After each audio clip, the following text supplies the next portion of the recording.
Welcome to the NHL Wraparound podcast featuring Neil Smith, President General Manager of the 1994 Stanley Cup champion New York Rangers, and longtime ESPN NHL veteran Vic Morren.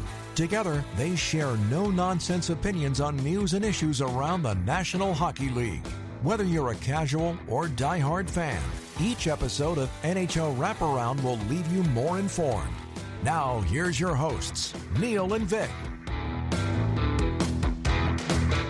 Welcome to NHL Wraparound Hall of Fame edition.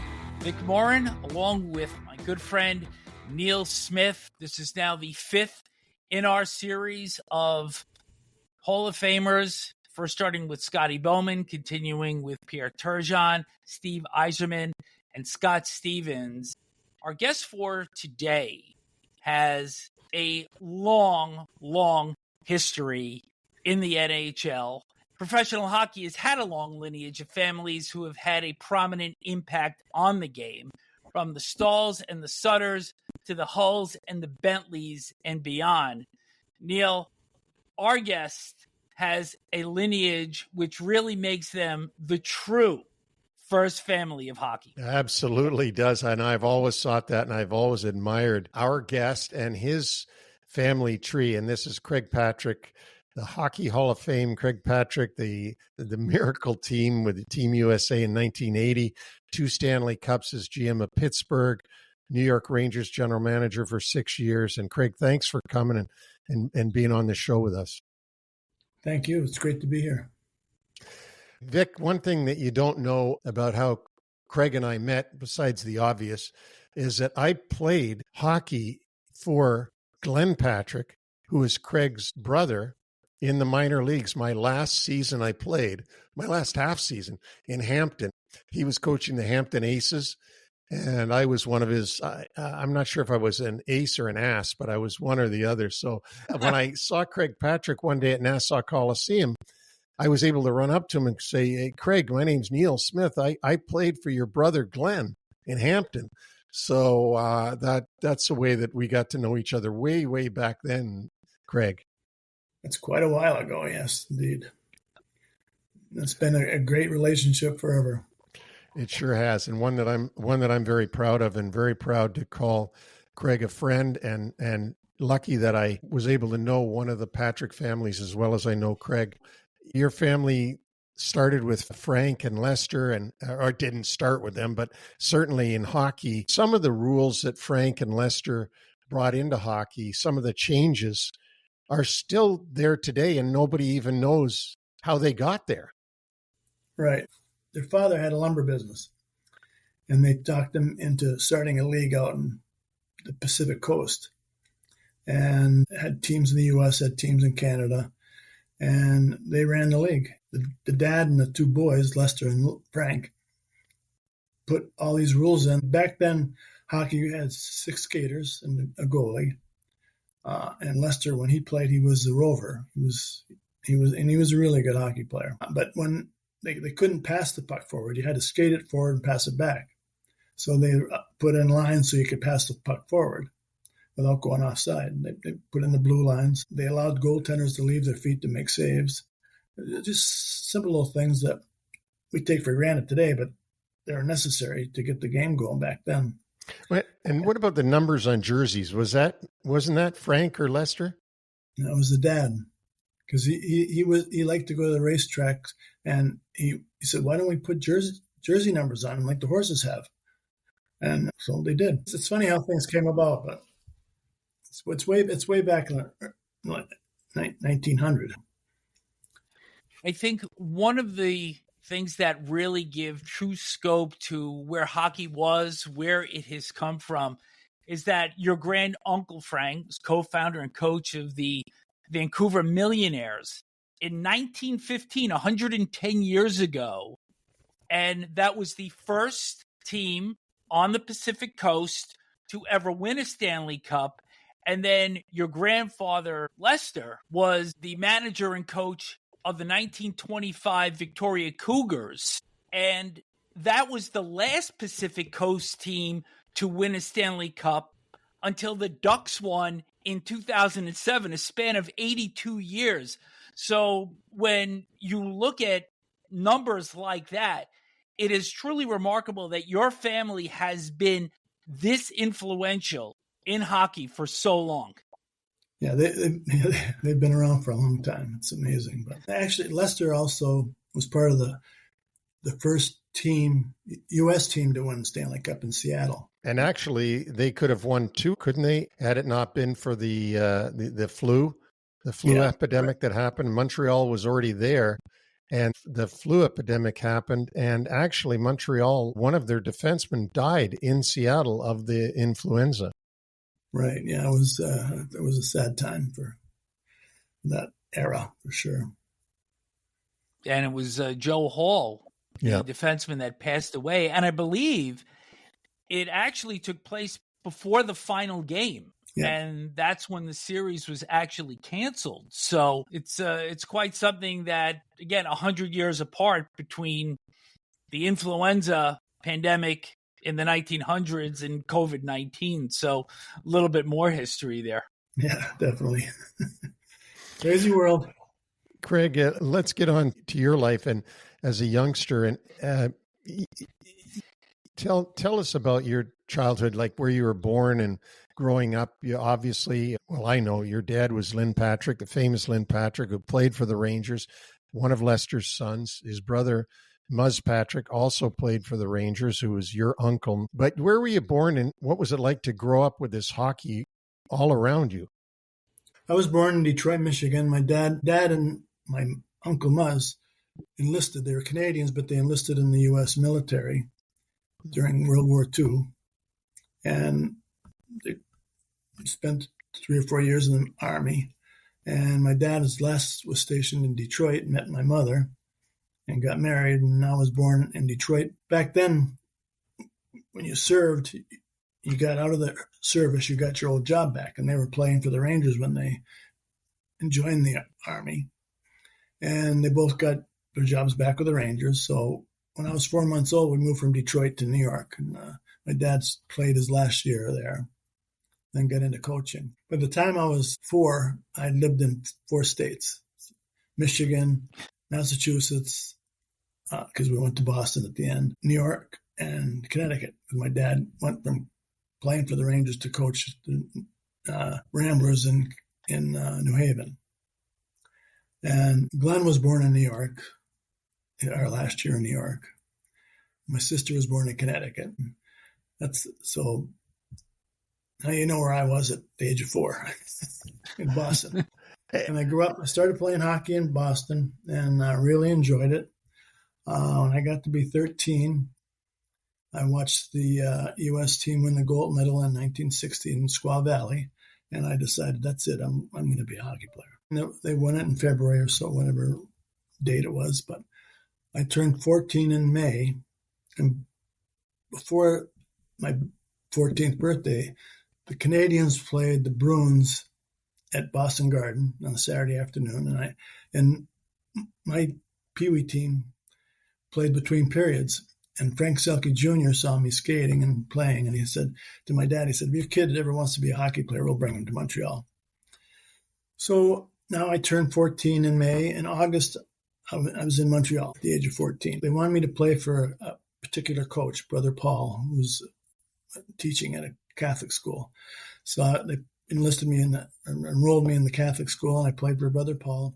We won 2 city championships. But that August, when I went to Montreal, the Canadians gave me a whole bag of equipment, everything I needed, and said, come and skate at the Forum anytime you want. So after school every day, I'd get on the bus and ride up to the Forum and skate. The very first time I skated there, I'm by myself, and I go to shoot on the net, and I look up at the net, and behind the net, I got to back up a little bit because my grandfather and Frank died a week apart in June of that summer. So now it's August, and I'm skating in the Forum, and I go to shoot the puck at the net, and I look up, and there's Lester sitting 2 rows up, 2 seats over, right behind the net. And I went, what? And so I thought I was seeing things. So I was seeing things. I saw my grandfather sitting there. But I I went around the rink 3 or 4 different times to see if maybe it was a reflection in the glass. And I never saw him again. But he was there that one time when I was 14. So wow. At the time when you're 14 and you went to, what was your dad? Was Lynn, what was he doing at that particular time? He was the general manager of the Bruins. My mother wasn't very happy about this whole thing. So I think they tried to make it hard on me. So Frank Selke Jr. and my dad take me to this boarding house, and it's a French-speaking family. They didn't speak any English. I didn't speak any French, so it was a little challenging for me. But then they show me in my little room and say, "This is we're going to be your room." Then we go back down the street, and Frank Selke Jr. says to my dad, "Well, and we'll give him $60 for bus fare a week." And my dad said, "Oh, no, 35 will be enough." I'm going, "Okay, Dad, whose side are you on here?" Oh, wow.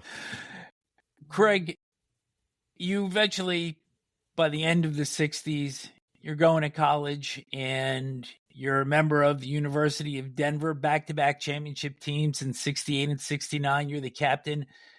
And then you follow in your dad's footsteps and you serve in the Army between 69 and 71 before you actually played in the NHL. The difference there was my dad chose to do that. I was in the draft years my number came up and I didn't have a choice. I had to go in for 2 years, or I could have gone to reserves, and I just didn't want to be tied up for 6 years in the reserves. So I did the 2 years and got out. But before we get to Denver, my dad lost his job in Boston. He takes a job in LA. But this is before expansion. He was hoping that a certain guy would get the LA Kings and he'd be hired there. So he went out there. But on our way out there, we stopped at my Uncle Muz's house. I was 19 at the time, but we were moving to California. And when he was 19, he was heavyweight champion, boxing champion of Canada and New York State. Mm. So whenever he spoke, I listened very carefully. And we stop at his house, and he says, "Craig, what are you going to do next year?" I said, "Because this is summer. So I'm gonna play one more year junior." Scotty Bowman was our coach in Montreal, and I said, "I'm gonna play one more year junior. I'm gonna turn pro." And he said, "No, you're not." I said, "What do you mean?" I said, "No, you're going to college." So he picked up the phone. He said, I played with a guy named Murray Armstrong, and he's coaching Denver. I'm going to call him right now." And he called him. He said, "I got this kid, he's a pretty good player, wants to come to Denver." That's how I got to Denver. My uncle said, "You're going to college." So I'm going to college. So that's how that happened. But then, when I graduated from college, I went into the service for 2 years. But I was very fortunate because USA Hockey had some kind of influence on where hockey players would go when they're in the service. So they got me assigned to West Point as assistant coach. So I went to West Point and played hockey in the U.S. national team for 2 years and coached at West Point. So I'm very, very fortunate. So when you get out of the service, you start your NHL career, and you played on some pretty lean teams over those 8 seasons: California, St. Louis, Kansas City. Of course, 2 of those 3 don't exist anymore. And the Washington Capitals, that had pretty significant struggles in their early years as well. And I remember seeing pictures of you when you played with California with the golden, green, and white skates. And how did those experiences playing on weaker teams prepare you to start coaching and to start getting into the management end of hockey? Because obviously you end up with the U.S. Olympic team in 1980, a year after your playing career ended. Playing on the teams I played on, I realized that I was a pretty good player, but if the team was going to be good, I'd have to be on the third line at best. Mm-hmm. So I knew how to build a team. If I'm going to be a third line player, then I got to get a bunch of guys that can play better than me when I'm building teams. So that's how I kind of structured my mindset when I'm building teams, because I knew I was a decent player, but I wasn't top player. And I knew that to build a team, everybody's got to be almost better than me. I liked coaching at all levels. I really enjoyed coaching my kids in Denver when I was there as the athletic director later after the Rangers. And I just enjoyed coaching all along.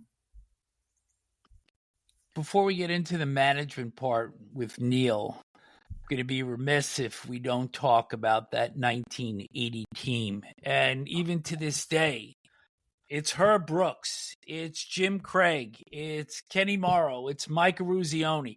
And you don't hear a lot of stories from Craig Patrick, who has to have been kind of the middleman in between Brooks, who had a very abrasive style, and the players. But obviously, the end result certainly worked, because that is a team that will live forever in history. Could you share with us some of those experiences dealing with Herb Brooks and working with that club? I played with him when I was in the Army on the national teams. He was a captain of our U.S. teams when I played and when I was in the Army with the U.S. teams. He was our captain. We were good friends. Actually, one story with him is I was playing for the Fighting Saints, and they folded a bunch of times, but when I was there, they folded for the final time. This is right before I went to the Capitals. And I'm in Minnesota. I want to keep playing hockey. So I called Herbie. I said, Herbie, can I come and skate with you guys? I want to stay in shape because I want to get another gig here. I'll tell you exactly what he said. He said, you shit bum pros can't skate with us. But he let me skate with him. And I hooked up with Washington. When he hired me, he said, Craig, with the Olympic team, he said, I'm going to have to push these guys really, really hard because I want them to be the best conditioned team in the world. And he did, and they were. And I knew from my days of college when we won 2 national championships when I was at the University of Denver, and it wasn't because we were better than anybody. We were in better shape than everybody because we trained 4 hours a day and a mile high. So I knew conditioning was critical. And he pushed them and pushed them and pushed them, and he had the best conditioned athletes on the planet, any sport that year, for sure. And I agreed with it all. So Craig, one thing that I've never known now, so you were with the 80 Olympic team and all that, and of course the movie Miracle. I didn't think that the actor that played Craig Patrick represented my friend as well as he should have. But anyway, I did think that Herb Brooks was really well done. I thought that was excellent from what I know about Herb. And I only know Herb because of you and Pittsburgh and when we were together a little bit for a little while there in Pittsburgh. But I got to ask you this one because I don't know the answer to this. I really don't. So Fred Shero is the coach and GM of the New York Rangers. You know, the Rangers have done what they always do. They stole the biggest fish in the pond and got him to leave Philly and come to New York. And then they end up signing the 2 Swedes, and they're switching out of the John Ferguson Winnipeg Jets uniforms back to the real Ranger uniforms at that time. And all of a sudden, Craig Patrick's the assistant GM at the time, if I've got all that right. But I don't know how that happened. Like, how did Craig Patrick end up as the assistant GM to Fred Shero in New York? After the Olympics, I was getting opportunities to meet with teams. Like Colorado talked to me, the Islanders talked to me, and the Rangers talked to me.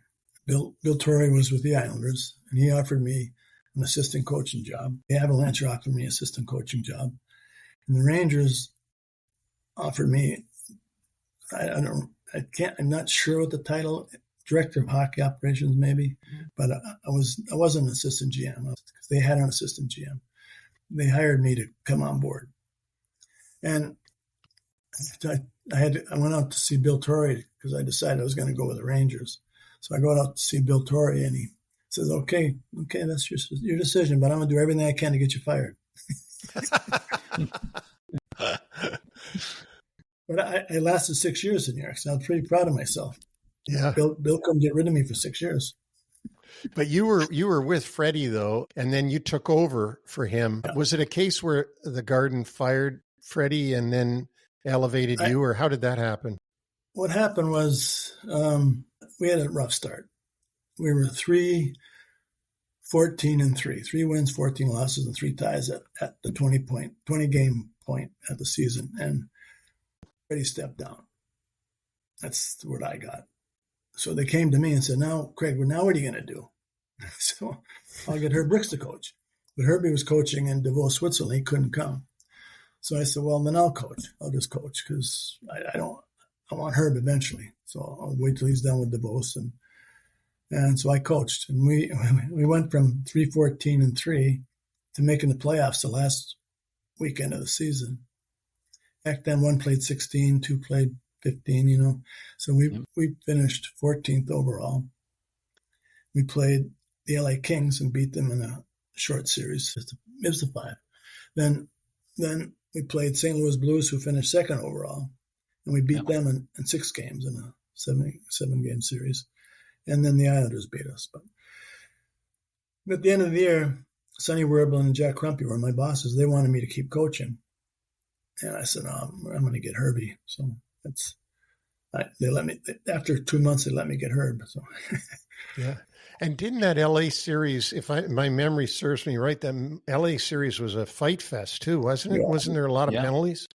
A lot of fights, yeah. Yeah, I remember that one. That was a short series, and then of course we're what I would call the modern era, because we're getting into the era now where I can remember everything that went on because I was sort of part of it.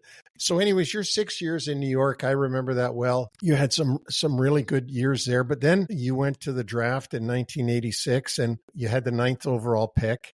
And we all knew about this kid in high school in the Boston area and Connecticut. Yeah, in Connecticut. Sorry. Yes. And of course, the Rangers with the 9th pick overall picked Brian Leetch. And it seems to me that Brian Leetch's number is retired. He won the Norris Trophy. He won the most valuable player in the playoffs, and he's in the Hockey Hall of Fame. However, back in 1986, tell us that story about the draft and Brian Leetch. Yeah, we had him number 1 on our list, our staff, and we were thrilled that we got him at 9 on the 9th pick. And Brian at the time was probably 5'10", 160 pounds, defenseman. And my immediate boss didn't think that was a good pick. He just thought, what are you drafting a defenseman that small? And we were thrilled. Like, we were absolutely thrilled. And 25 days later, I was gone. And in came Phil Esposito out of the broadcast booth, and right. And what's amazing is to fast forward, you end up going back into the NHL in 1989 with the Pittsburgh Penguins, and that was my first year in New York, coming out of Detroit. Mm-hmm. And I followed Phil Esposito, and you followed Tony Esposito. So we have that in common as well. Yes, we do. In Pittsburgh, you've already got Mario Lemieux, and you're fortunate enough to draft Jaromir Jagr and Marty Straka, and you start to build this club. And we all know that in 94, they refer to him as Big Deal Neil. But you had some pretty impressive moves of your own, building the first of the 2 Stanley Cup winners in Pittsburgh. In the summer of 1990, you acquired Joey Mullen from Calgary for a 2nd-round pick, and Mullen had won the Cup with the Flames. In 1989, in December of 1990, you got Larry Murphy and Peter Taglianetti from Minnesota. And then the big one in March of 1991, getting Ron Francis, Ulf Samuelsson, and Grant Jennings from the Hartford Whalers for John Cullen, Jeff Parker, and Zarley Zalapsky. And the remarkable thing in the gamble that you made at that time, or was perceived, was Cullen was 5th in the NHL in scoring when that deal was made. And that's at a time where there were some pretty lofty numbers being put up offensively. So certainly you pushed all the chips into the middle of the table. And like Neil did in 94, it resulted in the first Cup win for the Penguins in the spring of 91. Yeah, we're very fortunate that Johnny Cullen was playing with Mark Recchi and Kevin Stevens, and they were really our best line. Mario was supposed to be the best line, but they were our best line. And John, his numbers were unbelievable, and God bless him, because we needed him in that deal to make the Ronnie Francis thing happen. So, and it was unfortunate for Hartford, because the owner of the Whalers told Eddie Johnson, who was the GM at the time, you got to get rid of, if you don't get rid of Ronnie Francis by next Monday, you're gone. Something remarkable about that first cup in 91 is you lost all 4 opening games in each of the series that you played against the Devils, Capitals, Boston, and even the Minnesota North Stars, who you beat in the final. And the clincher was not exactly dramatic. It was an 8-0 win in Game 6, and that still stands today as the largest margin of victory in any finals game. And can you describe watching Mario Lemieux in that final, getting his first cup, first of 2 Conn Smythe trophies, and how magnificent he was as you had seen him grow into the leader of that team since you had been there? Yeah, he was amazing. I had a glimpse of him before I went to the Penguins. I was with the U.S. team going overseas, and we stopped at the Garden, and we watched the Penguins play the Rangers in the playoffs, and Mario controlled the whole game. Yep. More defensively than offensively. He was like unbelievable. Like he was Mr. Everything, that particular game that I saw. And I went, wow, this guy's amazing. But then I got to know him more personally and watch him more personally. And he was outstanding, especially those early years in the 90s. He was really unbelievable. Then he started having some back problems, but those years he was just amazing. Well, Craig, let's talk about that 1992 Cup now that you guys won, and Rangers were a big part of that playoff with you guys and the things that went on. And unfortunately, Bob Johnson passed away before the second Cup, and Scotty ended up coaching, Scotty Bowman, in 1992. And you were able to come back on the Rangers and really never look back after that. I mean, you won consecutive games from there on. But I've always thought that when Mrs. Johnson came out between periods and made that speech at that home game in Pittsburgh, which happened to be the one where Ronnie Francis scored on Mike Richter from outside the blue line, I think it was. It was definitely outside the blue line. Yeah, I thought that really was a huge help to you guys in that series with the Rangers. It definitely was, yeah, definitely. And Bob was such a loved coach by our team. And when Bob first came in, they didn't know Bob, and he was so optimistic all the time, so positive about everything. And all the guys would look around like, who is this guy? He can't be real. But then they learned he was real. He just cared that much. He just cared. Really a good guy. Scotty and Bob Johnson weren't the same person, for sure. No. I mean, they had much different ways of coaching. But you still got success with Scotty Bowman, who might be the antithesis of Bob Johnson. We were fortunate that Scotty was around when Bob passed, but Scotty did a good job. In that playoff in 1992, Chicago Blackhawks had won 11 straight playoff games and were up 4-1 the second period of Game 1 of the final. And, of course, we know that that game was tied in the third period. Phenomenal move by Jágr, beating 2 men, and then backhander past Eddie Belfour to tie the game, and then Mario wins it in the last 10 seconds. And for all intents and purposes, people forgot about that Chicago mark because by the end of that series, you had equaled them with 11 consecutive playoff wins. The last 3 against the Rangers, then you swept the Bruins, and then you sweep the Blackhawks. That second cup that was won in Chicago against, by the way, a replacement goalie or the backup goalie who finished the game for Chicago. You remember who that was? No. It was Dominic Hasek. Oh, was it? Actually finished the game. And I think stopped Mario like 3 or 4 times. And even though obviously he didn't win, it was kind of a harbinger of what was to come. Yeah. Yeah. He turned out to be an awesome goaltender for sure. Bob Pulver was the GM of Chicago at the time. And one of our fellow general managers called him in the summer after we beat them. He said, "Congratulations, Pulley." I said, "What? For what?" He said, "Oh, you held him to 4 games." Greg, the best team you had, though, in Pittsburgh, and maybe the best team that I saw during my time with the Rangers, was that 93 team. You guys totally dominated the league that year. I think we gave you your first loss that season in Pittsburgh, and it was a lopsided win for the Rangers, but that was because you'd won every game up to that point, I think, and they finally took a night off. But that team was really something. And I guess you go from 2 Stanley Cups thinking, okay, we're going to get our 3rd one, and the disappointment when the Islanders score that goal and you're out.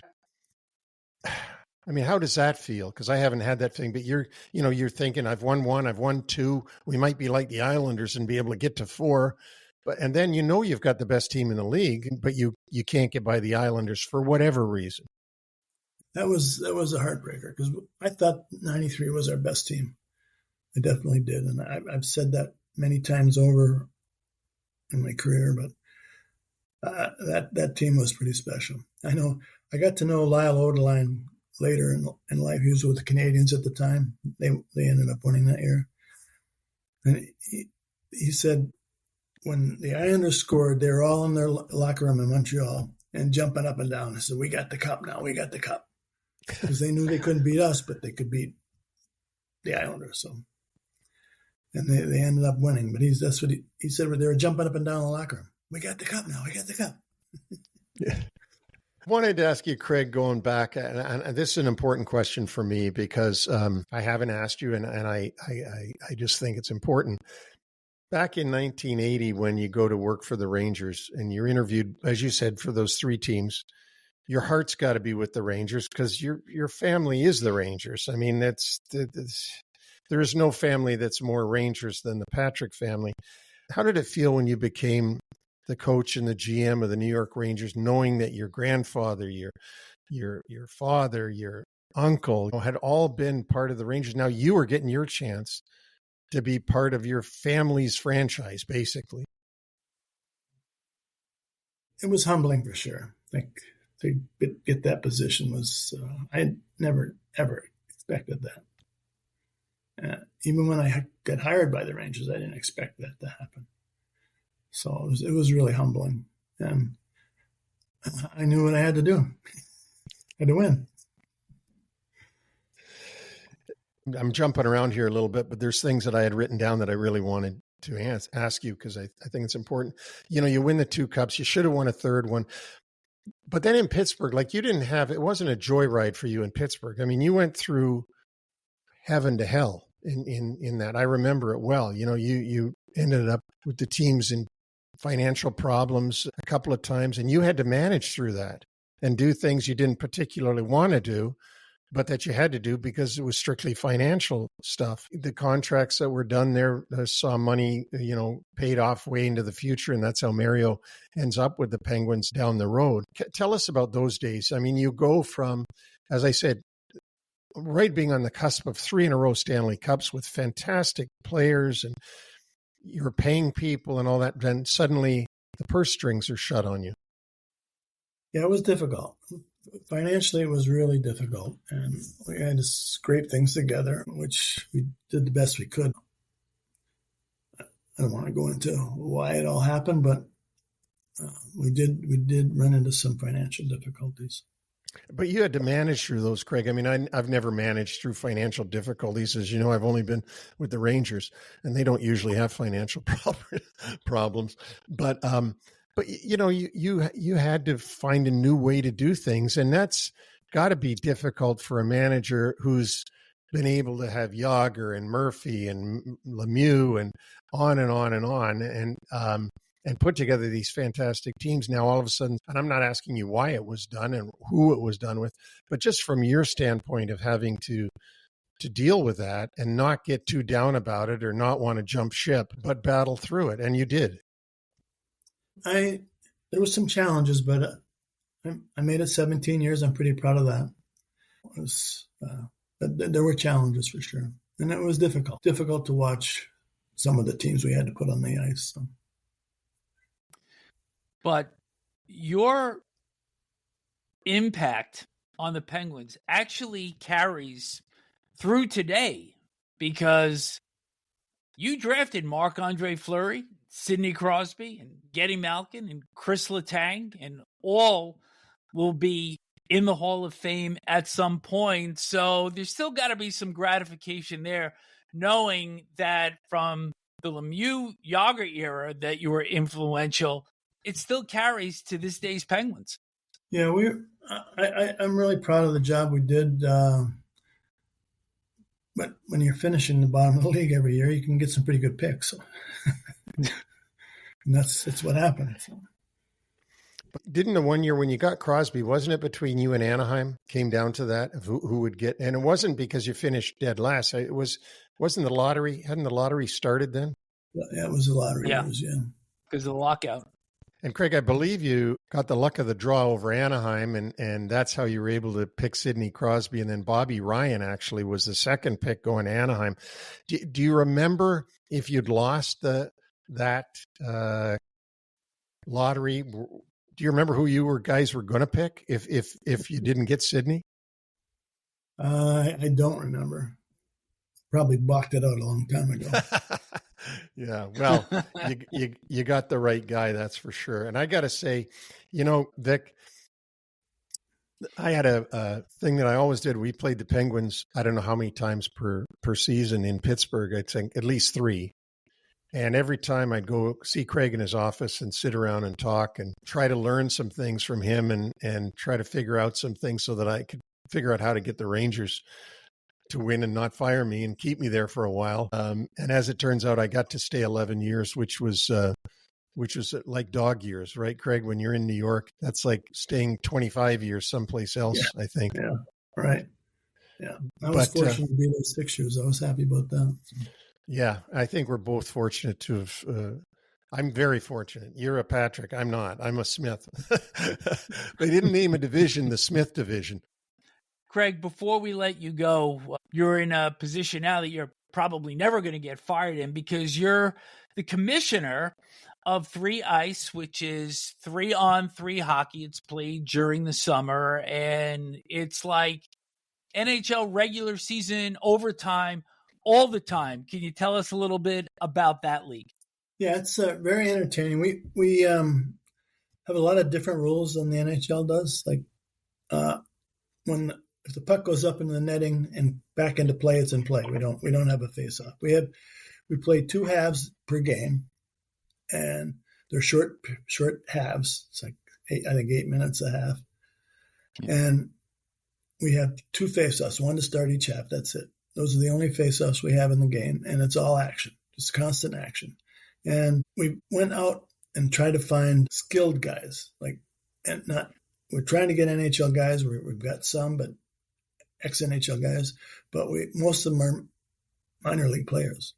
But we get the skilled ones, and that can really dangle with a puck and skate, get good speed, make unbelievable plays. And then in today's world, the way they do those Michigans and things, these guys can all do them. So it's like it's amazing talent, an amazing product, and the fans love it.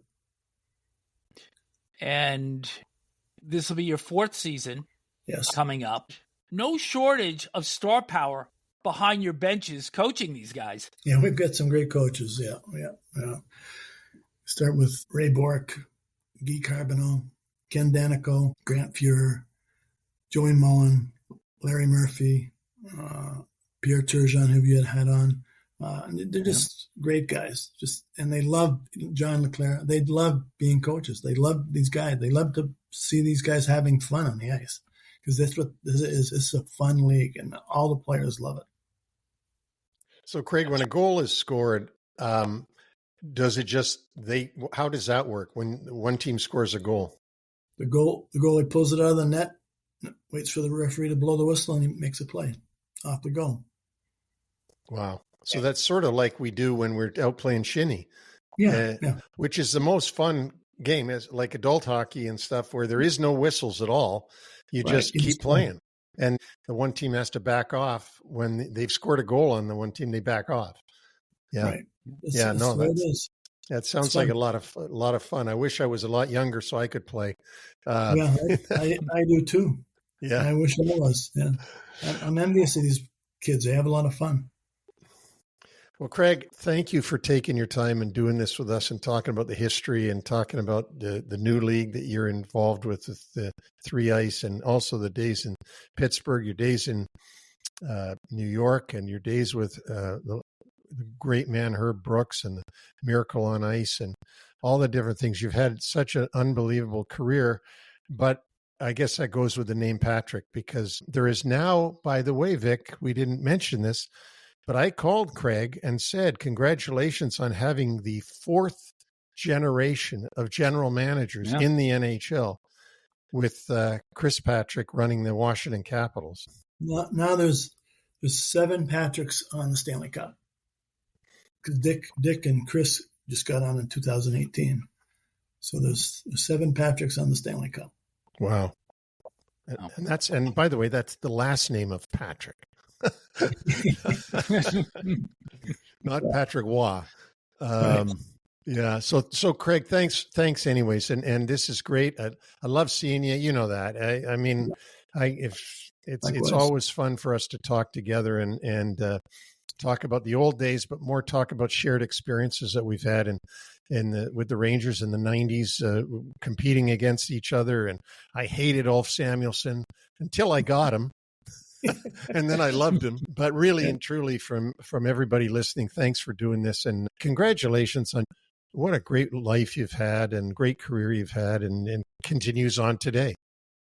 Well, thank you. It's been a lot of fun, and it's always good to talk to you guys. Thanks. Thank you, Craig. It's not very often that you have a guest who, as you had mentioned earlier in the show, had a division, or at least his surname had a division named after it for many years in the NHL. But just the span of influence of the Patrick name over 100 years, and I don't believe that you could find anybody in the annals of hockey history, or any family in the annals of hockey history, that can equal what the Patrick name has meant to hockey. Well, Vic, look at this way. You go from 1925, 26. If you just want to say NHL, you go from 1926, when Lester was the original general manager of the original starting up Rangers. And we're now in 2025, and Chris Patrick is the general manager of Washington. And there's many Patricks in between. So, yes, I don't know how you're ever going to find somebody with a lineage that's stronger than the Patrick lineage. I got to tell you that when I was doing the research for this show, and you're looking at all the names and who's a nephew and who's an uncle and who's a son and who's the grandfather, I said, I got to defer to you on this, because it's pretty hard to really tie up all the loose ends.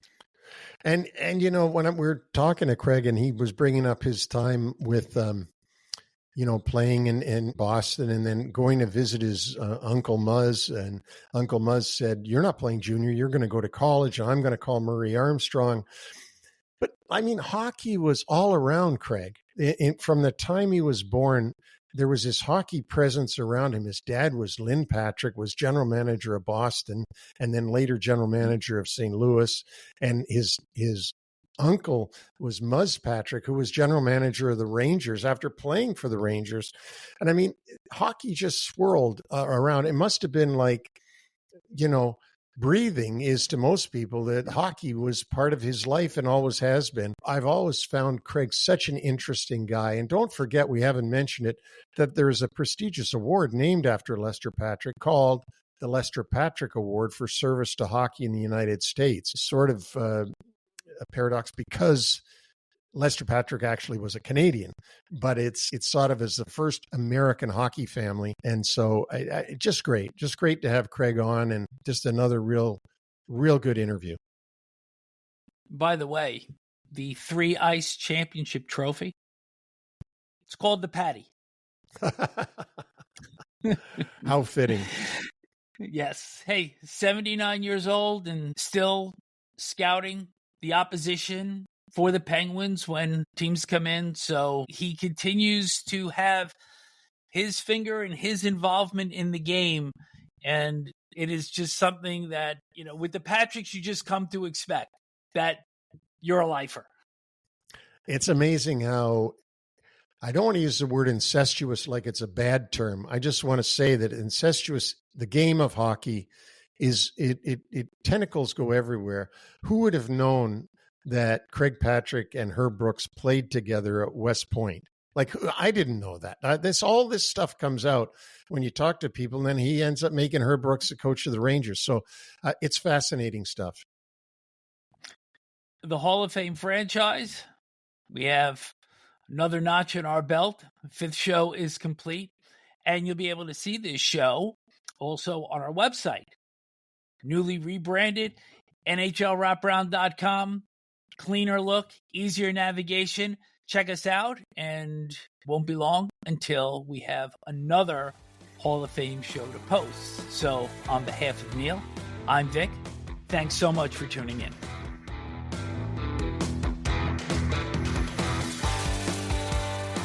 Thanks for joining us on the NHL Wraparound podcast. Don't forget to subscribe to stay up to date on all the NHL action.